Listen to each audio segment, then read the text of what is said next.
આજકાલની સ્ત્રીઓને હું એટલું કહું છું, નમ્ર વિનંતી કરીને, કે આવો વિચાર પણ મનમાં લાવશો નહીં. હે ભગવાન, હું શું કરું? મારે તો પેલા 2 દીકરીઓ છે, પછી ત્રીજી દીકરી આવશે તો હું શું કરીશ? કે 2 દીકરીઓનું તો પૂરું કરી શકીશ, હવે ત્રીજી દીકરી આવશે તો કેવી રીતના પૂરું કરીશ? મારે તો દીકરો પણ નથી, અને મારો ઘરવાળો પણ એવું કે છે કે મારે ભલે ત્રીજી દીકરી આવતી, તો શું કરું? મારી સાસુ જોડે જાઉં અને સાસુને પૂછી જોઉં કે સાસુમાં હવે મારે જવું છે દવાખાને, તો શું સાસુને જવાબ આપીશું? સાસુમાને કહીશ કે સાસુમાં મને ચેકઅપ કરાવવા લઈ જાઓ, કે બાબો છે કે બેબી તો મને ખબર પડે. કેમ કે મારા ઘરવાળો તો તમારો દીકરો તો માનતો તો છે જ નહીં, કે ભલે મારી દીકરી આવો. એટલે હું સાસુમાને પૂછી જોઉં, સાસુમાં શું કહે છે.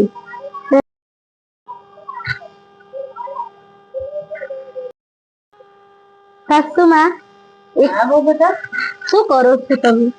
આ ગીતાનો અધ્યાય વાંચું છું બેટા. બોલો. તો એક વાત કહું તમને? હા બોલો ને બેટા. મારે દવાખાને જવું છે. શા માટે? ચેકઅપ કરાવવા. શું ચેકઅપ કરાવવું બેટા? બાબો કે બેબી છે ચેકઅપ કરાવવું છે મારે.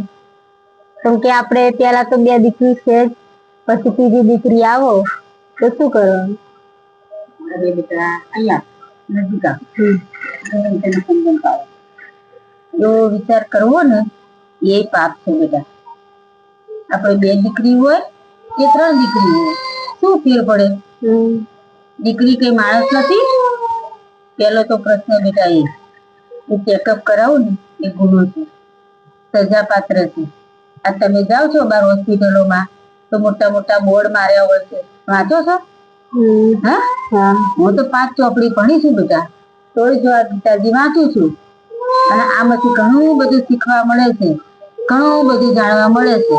તો તમે તો આજકાલની દીકરીઓ તો ભણેલી છો, હા? મોટા અક્ષરે લખેલું હોય છે ગર્ભપાત કરાવવો ગુનો છે, સજા પાત્ર છે, દીકરી દીકરો ચેક કરાવવો તે ગુનો છે, એવું લખ્યું હોય છે ને. તો પછી એવું કરાવાય? બીજું, તમારી મમ્મીને તમે કેટલી દીકરીઓ છો? 4 છો ને? તો એ વખતે તમારી મમ્મીએ આવો વિચાર કર્યો હોત તો તમે આજે આ પૃથ્વી પર હોત? હે? આજે તારે 2 દીકરી છે તો તને કેટલો બધો પ્રેમ કરે છે? તને જોઈને દીકરીઓ કેવી ખુશ થઈ જાય? તું બહાર જાય તો 2 દીકરીઓ કેવું કરતી હોય છે? મમ્મી નથી, મમ્મી નથી. તો તારા કુખમાં જે અત્યારે દીકરી હોય કે દીકરો હોય, હું એમ કહું કે કદાચ દીકરી હશે તો એને પણ અંદર કંઈક તો ઉમંગ હશે ને, હે? કે હું પણ આ પૃથ્વી ઉપર જન્મ લઉં, મારા માના ખોળામાં રમું, માની મમતા લઉં, હા? કોઈ દિવસ એવો વિચાર કરવાનો નહીં. ભલે હું તારી સાસુ હોય બેટા, મારા માટે દીકરી દીકરો બે એક સમાન. જો અત્યારે ઉઠી ગઈ, કોની જોડે આવી? માં જોડે આવી ને, માં જોડે. હે કેમ બીજા કોઈ પાસે ના ગઈ? માં પાસે જાય ને. દીકરીઓ રહી ને દીકરા કરતા પણ શ્રેષ્ઠ છે બેટા. દીકરો તો 1 કુળને તારે, પણ દીકરી 2 કુળને તારે. દીકરી વાલનો દરિયો છે ગીત ગાવા માટે નથી ગાયું, પણ હકીકતમાં દીકરી તુલસીનો પ્યારો છે, તારે છે.